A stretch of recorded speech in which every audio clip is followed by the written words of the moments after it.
I just want to spend some time with MJ. I think she really likes you, dude. That reminds me when I first fell in love. I had just finished my film called...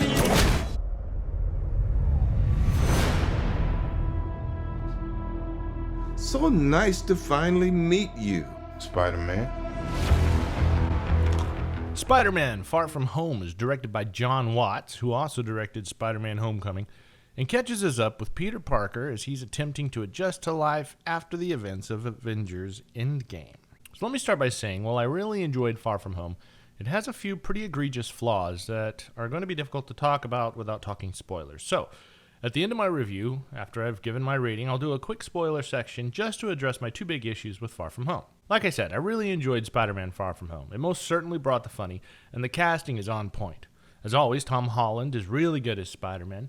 In my opinion, he's better than Tobey Maguire, but not quite as good as Andrew Garfield. For the record, on a personal level, I'm not a fan of Garfield. I think his mouth is bigger than his brain. Despite that, I think Garfield is an amazing actor, and he's still my favorite Spider-Man. Anyway, as a relative newcomer, Holland easily holds his own alongside higher caliber veteran actors, and Far From Home is no exception. New to the MCU is Jake Gyllenhaal, who is one of those aforementioned high caliber veteran actors, and he brings his A-game to a pretty questionable role. Which brings me to my first complaint, which I'll talk more about in the spoiler section, but let me just say that when Mysterio is just being Mysterio, he's great. But when the plot twist happens, things fall apart pretty fast. I don't really like how they handled Mysterio. It's almost as bad as what they did with the Mandarin in Iron Man 3. Almost. Samuel L. Jackson was off-putting as Nick Fury in this movie, but there's an explanation. Unfortunately, we don't get said explanation until the mid-credit, post-credit scenes, which in my opinion is too little too late. Fury's behavior has already flavored the movie and left a bad taste in my mouth. Zendaya, I hope that's how you pronounce it, as MJ, has always been a hit-or-miss character for me. She goes back and forth from being the snarky realist to the self-righteous SJW mouthpiece. That said, for the most part, she's really good in this movie. Her awkward, nervous interactions with Peter are especially endearing, and for the first time since she was introduced in Homecoming, she seems like a character worthy of our hero's affections. The supporting cast is great as well, with Marissa Tomei as Aunt May, Jon Favreau as Happy Hogan, Jacob Batalon as Ned Leeds, and Kobe Smulders as Maria Hill. However, they all feel very much like supporting cast, with the bulk of the dialogue and interactions happening between Parker, Mysterio, Fury, and MJ. I have to comment on the CGI as well, because for the most part it was good, but there was just so much of it. In my opinion, too much of it, and quite frankly it became a distraction. Yes, the CGI in a superhero movie was distracting.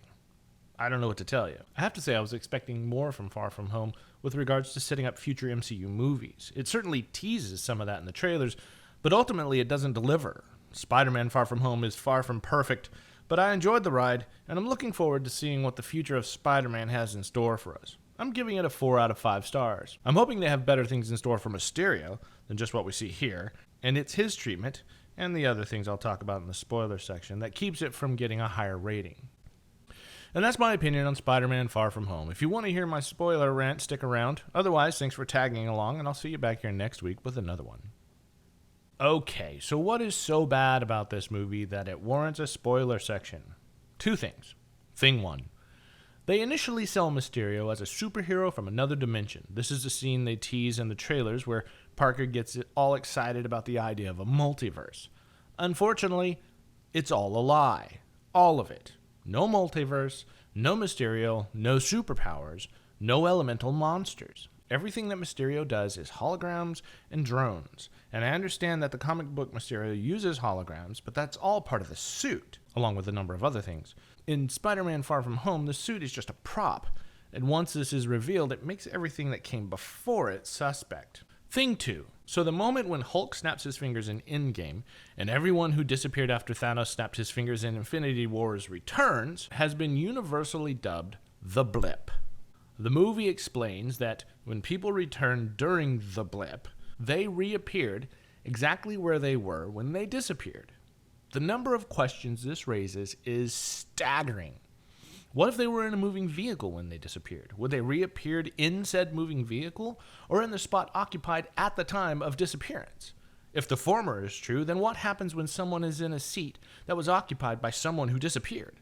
If the latter is true, then during the blip, a number of people would have died after falling from the point where their plane was flying when they disappeared, and an even greater number of people would have died after reappearing where the car had been, which would either A, be putting them landing on their butts in the middle of oncoming traffic, or B, having them fused with moving vehicles. There is no good way to answer this question that's not either stupid or super dark. Anyway, I'm done ranting. I can live without being able to explain everything about the blip.